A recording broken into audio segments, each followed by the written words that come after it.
Right, what's up, Dragon Brood? Looks like there was a lot of cards today. I didn't do the count. Maybe I'll put it in the title, but we're going to get right in because there look like there's a bunch. So this first one here is Lionheart Glimmer. So this is a cool way to start out with the lion on day 6 of previews, but we got a 3 colorless white, 2/5 cat glimmer, ward 2. Whenever you attack, creatures you control get +1/+1 until end of turn. If it gave everything a +1/+1 counter, I would be into it for this cost. But to pay 5 mana for a 2/5, even with Ward 2, isn't particularly great. Again, in Limited, I'd probably play this because it's an enchantment creature, it's a glimmer creature, like, it's going to count for all those things, and you get an attacking bonus, which is kind of cool. But otherwise, I don't think you're going to play this one very much. Hey, we know this card, Terramorphic Expanse.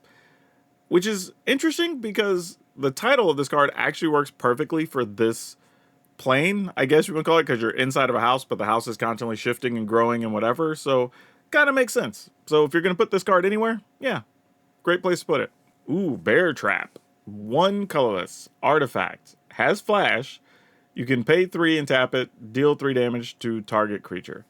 Okay, now my first thing is here, I'm very likely to say, oh, okay, this is obviously a limited card, you play it, it's a 4 mana removal spell for 3, whatever. But there are probably some corner cases where decks want artifacts, and this does remove something. I mean, it deals 3 to a creature, so it's not nothing. I'm not saying just going to see a lot of play, but I could see it if you are playing something that's artifact heavy, to have this as a potential removal. Skull Snap Nuisance. This is a weird, this is like this artwork is somebody took everything that people are worried or afraid about, right? It's like the skull of something that probably had a bunch of eyes. It's got like wings like a bat. It's got spider legs, but it's got like a wasp or a bee abdomen sticking out. Like this is a weird piece. And then it's apparently like working on somebody's neck or something. I don't know what's going on. But anyway, Skull Snap Nuisance. It's a black and a blue for a 1/4 insect skeleton. It flies, and it has Eerie. Whenever enchantment you control enters, or you unlock a room, you surveil 1. This is an interesting card, right? A 1/4 flying for 2 mana is actually not bad. It itself is not an enchantment. If it was, that would be kind of cool. But it benefits from you playing a lot of enchantments. If you're playing the enchantment-based deck in blue or black, it could matter. I don't know if Surveil 1... And again, it might be the right thing here, but I don't know if Surveil 1 is a strong enough reason to want to play this. But let's talk about it being a skeleton for a second. We know there's been skeleton decks recently with the Corpses of the Lost and stuff like that. They haven't had flyers before. So if that deck wants to splash just a little bit of blue, this does become a real thing. Just say it. I just want to point that out. I'm not saying, I don't know if it is the answer or works perfectly for that deck, but it is something that deck could benefit from. Growing Dread. Green and a blue for an enchantment with flash. When it enters, you manifest Dread. And then, let's see, whenever you turn a permanent face up, you put a +1/+1 counter on it. Okay, so not on this card or anything. It's just whenever you turn a permanent face up, you put a +1/+1 counter on that permanent you turned face up. Okay. So a 2 mana 2/2 effectively, right? Because you flash. I guess you have to have... Well, no, this is just an enchantment. It's not even an aura, actually. So you just play this and you get a 2/2. So yeah, if you're doing any of the Manifest Dread stuff, and that's going to be a thing for you, or... It says whenever you turn something face up, so maybe, like, what's her name with the assassins or whatever, it could work in there. So, yeah, this is fine-ish. I mean, I guess there's also Vanifar that gives you face-down stuff, or gives bonuses to face-down stuff or whatever, and that's in blue-green, so that could work with this. So, yeah, this might actually, like, this is one of those cards that I don't think you're necessarily building around, but... You can include it in a couple of decks that already use some mechanics that work with this, I think. So, kind of a cool card. And worst case scenario, it's an instant speed 2/2 for 2, right? With potential upside. So, kind of a sweet card. Overgrown Zealots. Colorless and a green for an 0/4. You tap, add mana of any color. You can tap, add 2 mana of any color. Spend that mana only to turn permanents face up. Well, if you're looking for something for the face up deck, here's one. Oh, also... I just realized not just that, but we already have another mechanic that turns things face up, right? So we could use both of those together in these types of decks, and this might be a thing. Oh, that gets me thinking, because there's like the 4 mana green red guy that, okay, there's a lot of things. We're gonna have to go deep into the well of cards. But yeah, it's kind of cool that this works with an existing mechanic already. It's an 0/4, which is nice because generally we seem to get like 2 mana 2/2s or 1/3s or whatever. And you're not often attacking with those anyway, so having an 0/4 is kind of nice because it blocks a lot of things. So I can appreciate that. So yeah, not a stellar card, but it does a very specific purpose, which I can appreciate. Bashful Beastie with, I don't even know, does it have like 4 mini faces on its face? Like the artwork of the set is so wild. All right, it's 4 colorless and a green for a 5/4 beast. When it dies, you manifest red. Oh, well, you know, for a common, I guess this is fine. It's a limited common, it's 5 mana, 5/4, and it dies, you replace it with a 2/2. Yeah, I don't think we're playing this in constructed, but yeah, for limited, it's fine. Hand that feeds. It's a literal hand that feeds. Though this hand apparently has like, what, 7 fingers? So that's weird. But anyway, colorless and a red for a 2/2 mutant. If you have delirium, whenever it attacks, if there are 4 more different types of cards in your graveyard, you get +2/+0 and gains menace till end of turn. This is fine. It's passable. I don't think we're playing this in constructed at all, but not a lot to say about this one. Give in to violence. Colorless and a black for an instant.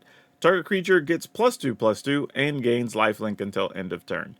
This is kind of just a sweet combat trick. I don't think we're playing this in constructed at all, but for limited play, yeah, this is actually really nice. Save a creature, gain some life. I'm into it. Commune with evil. Sorcery. Look at the top 4 cards of your library. Put 1 of them into your hand and the rest into your graveyard. You gain 3 life. Yeah, this is interesting because a lot of times this effect is in like a green, right? We've had search the top, put a creature into play, into your hand, put an artifact, put a land. This time we're just getting look at the top 4, put a card into your hand because you just put 1 of them. But this also fills your graveyard. So you're putting 1 into your hand, 3 into your graveyard, and you're gaining 3 life. I think this card realistically could see some play. It's very unassuming, but I mean, getting your best card of your top 3 and being able to fill your graveyard, maybe hit delirium, you know, and getting 3 life on top of it. There's a lot going on with this card. This is actually, I could see some different decks where this could be playable. Twist Reality. Colorless blue for an instant where you choose 1. Counter target spell, or you manifest red. Alright, I mean, if I'm already doing the manifest red, you know, turn face up deck or whatever, this is fine. Like, I would play this card. I mean, it gives you a counter spell, and if not, instant speed, make it 2/2. Yeah, this is just solid as a common.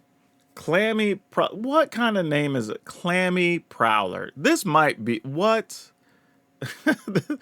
Okay, it's a Clammy Prowler. 3 colorless and a blue, 2/5, enchantment creature horror. Whenever it attacks, another attacking creature can't be blocked this turn. This is obviously for limited play. I say that.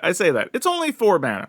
There is a world that would not be crazy if this showed up in a constructed deck that cared about enchantment creatures or whatever, or just cared about enchantments. It's possible, and it is 5 toughness, so it does hold up against a lot of things. So I'm not going to say it's unplayable and constructed, but probably not the card you're going to be going for when you're deck building. Split Skin Doll. It's a toy, artifact, colorless, and a white for a 2/1. When it enters, you draw a card. Then discard a card unless you control another creature with power 2 or less. This feels playable, actually. A 2 mana 2/1. You get to draw a card, and then you discard unless you already control something else. Fine. It's an artifact creature. It's a toy, which you're seeing a lot of things reference toys. Or actually labeled as toys, and I think one thing referenced toys. So it can fit in those decks. Yeah, other than the fact it just doesn't fit, you know, it's not a human, it's not a soldier, you know, whatever, that the aggro decks tend to want. This isn't terrible. And again, if you're wanting something to fill your graveyard, you can draw, discard, you know, that whole thing. So yeah, this, while not spectacular, at least falls on the spectrum of worth considering. Fear of Surveillance. Now, see, this one's crazy because it has like the mouth, but then there's all these eyes watching the thing. So surveillance makes a lot of sense, right? So Fear of Surveillance, a colorless and a white for a 2/2 enchantment creature nightmare. It has vigilance, and when it attacks, you surveil one. Yeah, this feels playable in a few different decks. Again, it's an enchantment creature. Stuff that cares about that or has Eerie or whatever will want this. I don't know that it matters. It's a nightmare, though we've seen that on a few cards. It is a 2/2 for 2. It has vigilance. You can attack and block. You surveil one. That's reasonable. So yeah, it's a common. So I mean, you can't expect too much out of it. But this is at least playable. And sometimes that's all you want. We have Piggy Bank. Colorless and a red for a 3/2 artifact creature, boar toy.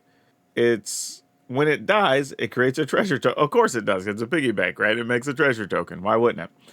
All right, so it's a 3/2 for 2. And when it dies, you get a treasure. And it's also a toy and an artifact. Yeah, this probably has... Again, if we're playing something that wants artifacts or artifact creatures, if you're looking for something that wants toys, like this fits all that. And it has an easy upside of when it dies, you get a treasure. So yeah, again, not going to go crazy and say everybody's going to be playing this card. But... if you're playing one of those specific builds, this will definitely be a card you're going to consider. Reluctant Role Model, colorless and a white for a 2/2 human survivor. At the beginning of your second main phase, if this is tapped, put a flying, lifelink, or +1/+1 counter on it. Whenever it or another creature you control dies, if it had a counter on it, put those counters on up to one target creature. This card's interesting, right? Because in a weird way, it almost doesn't do anything itself. And what I mean by that is, it has to be tapped at the end of your second main phase for it, or at the beginning of your second main phase, for you to be able to get anything from it initially. But it does have the ability to allow you to move a bunch of +1/+1 counters around, right? And those decks are already playable as is. But here's an interesting thing to consider. If you can get an attack through and put a flying counter on it, well, now you're probably going to be able to attack with it every time, right? Because there's not that many significant size flyers. So the first time I'm assuming it gets through, you put the flying counter on it. Then after that, you're probably putting +1/+1 so it can eventually fight whatever flyer would be in the way. But that said, this might still go in those +1/+1 counter decks, even just for the ability to move stuff around. Now, I don't know how else you would get this tapped in those builds, and I think that's going to be the real issue. But just moving counters around on option on every card might be good enough by itself. And I will say this, in those decks, generally speaking, you are able to put counters on things, so maybe even getting this to like a 4/4 does allow you to attack with it at some point, and now you can start putting flying and lifelink counters on it. So yeah, it's worth considering. This card actually, I think, is very playable. Alright, we've got to go into the translation vaults for this one, but it looks like Blood Slasher Horde Leader. It's a 5 mana, so 4 colors and a red for a 4/4. Looks like Human Clown Berserker. And it has haste. And then whenever you attack, create a 1/1 red gremlin creature token. Wow, it feels like a lot. Like, it is 5 mana, right? But for 5 mana, you get a 4/4 haste creature that also makes you at least one more 1/1. Man, this is right on the border of being playable. I think it is. But man, this is close. This is close. It might be costed just perfectly to the point that you end up not playing it. Because if you're playing aggressive stuff, like what do you get at 5, right? You can start talking about various dragons and other big things or whatever that have some pretty strong abilities that you might just be playing. But if you do want creature tokens or whatever, maybe this is your card. All right, still in the translation vault here. They don't really have a name for it yet, so it hasn't been properly translated. But it is 2 colorless and a green for an enchantment. And then you choose... oh, no, for an instant? And either way, you choose one. Exile target creature. No, exile target artifact. Exile target enchantment. Or manifest dread. For 3 mana... you get to destroy an artifact or an enchantment or manifest dread. I feel like if you're already playing the manifest dread, turn face up, whatever deck, then this is a card you probably want, right? Because it's going to get you another 2/2, keep doing what your deck wants to do, give you the flexibility of destroying artifacts or enchantments.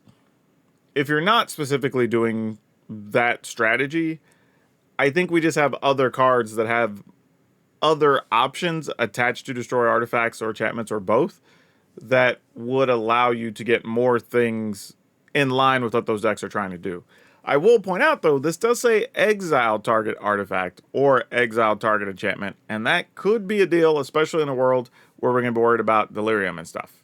Actually, going back through, this looks like it actually is creature type enchantment. So that does make it weird because it's an enchantment with a one-time effect, if this is written correctly. Because it's choose one, exile, exile, manifest, right? And then there's nothing else. So it would just be an enchantment on the battlefield if this is accurate. So I don't know. Take that for what it is, just something to point out. Right, so we have another one here. I don't have a translated name for it, but it is 1 red. It is a sorcery. You choose 2 target creatures an opponent controls. That player chooses one of them. You deal 5 damage to that creature, and the other can't block this turn. What? Is this real? I mean, I guess it's real, but 1 red, 1 creature you deal 5 to, and the other can't block. Like, seriously? This card's wild. Like, I'm a little bit dumbfounded. I feel like this card feels good enough that I don't feel like I'm reading it right. Like, this translation doesn't, I'm sure it is, but you know what I'm saying? Like, it feels good enough that this doesn't feel like these could be the right words. But yeah, choose target creature and opponent controls. 2 target creatures and opponent controls. That player chooses one of them. That one takes 5. The other can't block. Yeah. And now I will say this. The card doesn't do anything if your opponent doesn't have 2 creatures, because you do have to have 2 legal targets. But man, this is so strong. Like, and what's weird is I know everybody's first thought is going to be mono red, but like even like a Gruul aggro or a Rakdos aggro, whatever type strategy could employ this and force through like some big creature that turn, get rid of your big thing. I mean, a 1 mana removal for Shieldred, you know, like, oof, wow. Okay, well, moving on. Right, next we have Mind Flayer Spirit, or Mind Flaying Spirit, I should say. This is a 3 blue, so blue for a 10-1. Wow, okay, what's the downside? 1, it can't be blocked. That's not a downside. If a source you control would deal damage to an opponent, prevent that damage, and each opponent mills that many cards. Ugh. Wow. So 3 mana, 3 blue mana, can't be blocked. Your opponent doesn't take damage, but they mill cards when they take damage. Now, a 1 toughness means you can kill it with a billion different things, so it is a fragile creature. But man, that's a huge upside for the mill decks for sure. Sawblade Skin Ripper. That just sounds like a name to want to put words together that sound heinous. Colorless black-red for a 3/2 human assassin. So another card for the assassins decks. It does have menace. You can pay 2, sacrifice another creature or enchantment, put a +1/+1 counter on this. At the beginning of your end step, if you sacrifice 1 or more permanents this turn, this card deals that much damage to any target. You know, for the Assassins deck, this could be a very interesting piece. I feel like that deck kind of needed 1 or 2 more solid creatures, and this is actually pretty good. Let you get rid of a thing you don't need anymore, or maybe you put something face down that's not that any good anyway, so you just get rid of it. This gets bigger. It does have menace. You get to deal some extra damage, maybe pick off a creature. So, like, I'm in it. And also, it all even says just when you sacrificed 1 or more permanents. So 2 things. Not that you sacrifice something to this, just that you sacrificed a thing. And then it actually says permanents, not creatures, not non-tokens, anything. So you could just sack a treasure or a map or, I don't know, a clue token, whatever, and still get the benefit of this ability. So this card's actually pretty neat. Diversion Specialist. 3 colors and a red for a 4/3 human warrior with menace. 1 colorless, sacrifice another creature or enchantment, exile the top card of your library. You may play it this turn. Definitely would play this in limited. Really not looking to play this in constructed. A 4/3 with Menace for 4 isn't terrible, but again, you're just getting so much more for 4 mana in Standard. But in Limited, you know, you don't have to play this as a sorcery, so like during your opponent's... Oh, it says play it this turn. So like, yeah, you can spend the mana, sacrifice a thing, see if there's something on top you're looking for, if you're trying to hunt for one of your removal cards or something. Get rid of some lands so you don't have dead draws. Like, I don't know. And it's a neat card, though, but definitely not for constructed play. Vile Mutilator. 5 colorless, black. So 7 for a 6/5 demon. As an additional cost to cast this, sacrifice a creature or an enchantment. It has flying. It has trample. When it enters, each opponent sacrifices a non-token enchantment, then sacrifices a non-token creature. Man, a lot going on. If you reanimate this is pretty strong, right? Your opponent would have to sacrifice a non-token enchantment, then sacrifice a non-token creature. So very likely they're losing at least a creature. But even if they're like a control type deck, they're probably losing like a Caretaker's Talent or something like that. Really cool art where the demon's reaching out and grabbing a Glimmer creature too, which is kind of wild. And he's like stepping through a door or a mirror or something. Yeah, I think this is a neat card. I just don't think you can play it in a lot of decks. Like, even if you're ramping up to play this, you still have to have a creature to sacrifice or an enchantment to get it into play. And then your opponent could still remove it even after you put in that extra effort. So that's a little tough. But for reanimator strategies, this could be a cool piece. Omnivore Fly Trap. 2 colorless and a green for a 2/4 plant. Whenever Omnivore Flytrap enters or attacks, if there are 4 or more card types among cards in your graveyard, distribute 2 +1/+1 counters among 1 or 2 target creatures. Then, if there are 6 or more card types among cards in your graveyard, double the number of +1/+1 counters on those creatures. Ooh, this is interesting. Because I feel like this probably doesn't go on the +1/+1 counters deck, though those decks do have at least 4 types because they're playing the talents now, right? So you have talents, creatures, talents. So you have enchantments, creatures, artifacts with probably just Ozolith, though there are some ones you could squeeze in if you're trying to play something like this. And lands, of course, instance. So like you could maybe have this work in those decks. Otherwise, though, in a Delirium deck, that just makes your creatures bigger. You know, put 2 counters on things. And then if you already have 6 or more card types, then double up those counters. So, yeah, maybe. I wouldn't give this super high marks because I feel like the decks you played in would have to be very specific. Even for Delirium decks, you would need a version of Delirium where just attacking with big creatures matters, or flinging a big creature potentially. Or maybe even something else putting counters on it, because this being the only thing that puts counters, unless you have duplicates, is going to be a little bit tough to take advantage of. So it's a neat design card, but this might be something better for some +1/+1 commandery type thing than it is going to be for standard. All right, so this one has a lot going on here. So we have Unholy Chamber, which is the 3 mana side, so 2 colors and a black. And then we have Ceremonial Chamber, which is 3 colorless, black. So the first side, Unholy Chamber for 3 mana. At the beginning of your end step, you draw a card. If you control a demon, each opponent loses 2 life, you gain 2 life. Otherwise, you lose 2 life. So you get to get a card during your end step, but it's going to cost you 2 life unless you control a demon. Then if so, you gain, your opponent loses. Pretty sweet. Then the second half, which is Ceremonial Chamber for 5 mana, says when you unlock this door, create a 6/6 black demon creature token with flying. Oh, so here's what's funny. Usually, you're wanting to play the cheap part of the doors first and the expensive part later. Now, if you already have demons, fine, you'll just follow the original plan. But if you don't, you pay the 5 mana side first to get a 6/6, which, by the way, 5 mana for a 6/6 flyer, totally legit. And then the next turn, you pay the 3, and then end step, you're draining your opponent for 2 life and getting a card.